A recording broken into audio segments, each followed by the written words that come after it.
Welcome, guys. This is NY Media. If today is your very first time joining us, don't forget to like, to share, and to subscribe. Now, let's dive into today's story. Today's story involves a Ghanaian student who studies abroad, specifically at a university called Andhra University, which is located in India. And the reports that have been released states that this particular student is by the name Ivan Obinlate.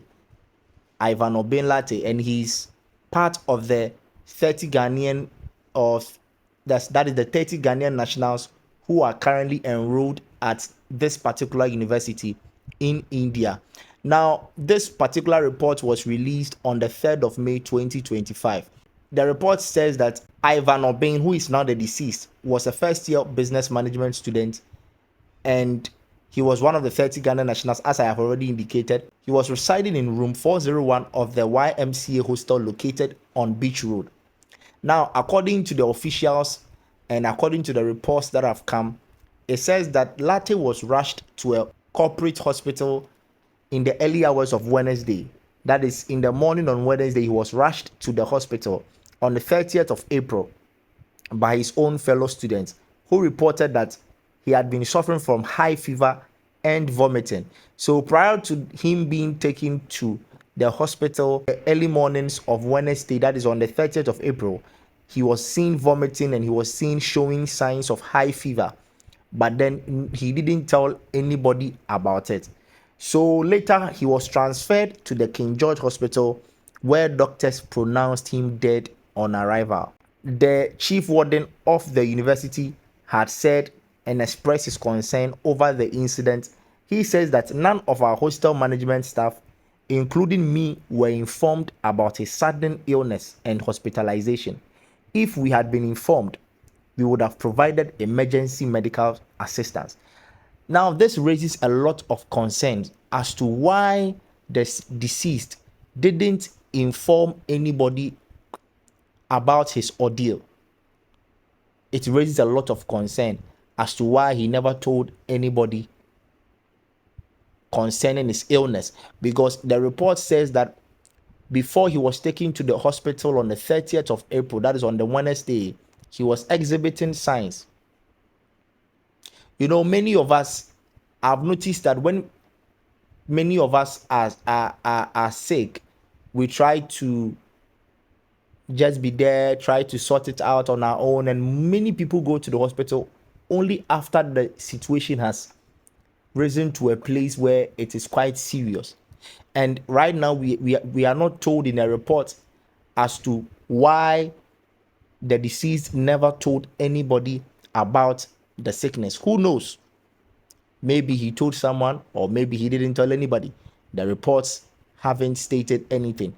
Now, the university officials have since notified the Ghanaian embassy in New Delhi of the student's death. And currently, as we speak, a post-mortem examination is expected to be conducted after a representative from the embassy arrives in the city on Thursday, that is on the 1st of May. So, as we are speaking, a representative has already arrived in the city from Ghana.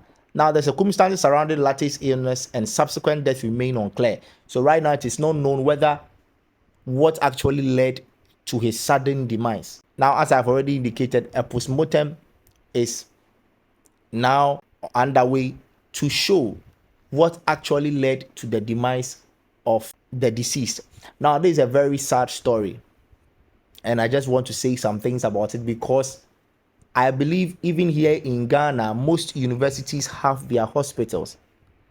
In Ghana, if you go to the University of Ghana, that is a Legon, if you go to the Kwame Nkrumah University of Science and Technology, and many universities, if not all universities, have school hospitals that when students are sick, they are supposed to go there. So it still remains unclear why the deceased did not go to any of the school hospitals, because from the report, the chief warden said that if they were told, perhaps they would have taken steps to ensure that he was well, but then none of them was informed. So this person, for some reasons, I will not post his picture here. For some reasons, I will not post his picture here. But this is a very sad story as someone who is studying business management. And also from reports that we are getting, if you go to the university, there are only 30 people that study in the university who are from Ghana. So those who are from Ghana are only 30 people. And this is a very sad story. I believe if since maybe the report says that he's a first year business management, so he just went, he just started the school. Perhaps he didn't know who to talk to. So maybe he didn't know who to talk to, or as just a fresher, he didn't really have friends to confide in that this and that was what he was feeling. And this probably led to his sudden demise. Now, I believe that since the post-mortem is currently ongoing, the two countries, that is India and Ghana, are going to come together to ensure that what actually led to his demise is known. But I will also want to sound a big caution to all of us and people, if you are watching from all over the world, if you have somebody who is in the in the tertiary, in high school, I think it is about time we talk to people and tell them that if you are going through something, it's best you talk to someone else. You know, sometimes when we are all going through something, we just want to stay in our corner and not do anything about it because we are afraid of what people might say if you confide in someone. But this is what I also want to say. Even though it is quite risky sharing your story, but at least it is also important you confide in it, because who knows, if our brother had told someone about it, that this was what he was going through and this was what he was feeling, perhaps this wouldn't have happened.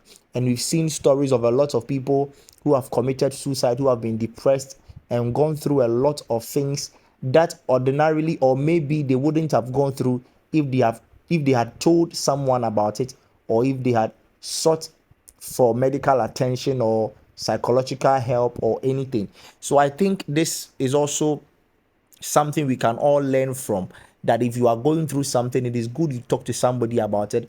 But until then, we are all waiting to see the results of the postmortem, and hopefully we get what actually led to the demise of this our brother. Now let's do a recap. So this particular story is just about a 29-year-old Ivan Obinlati, who was a first-year business management student at Andhra University in India. Thank you, viewers. Don't forget to like, to share, and to subscribe. Also, let me see your comments in the comments below. See you in our next story.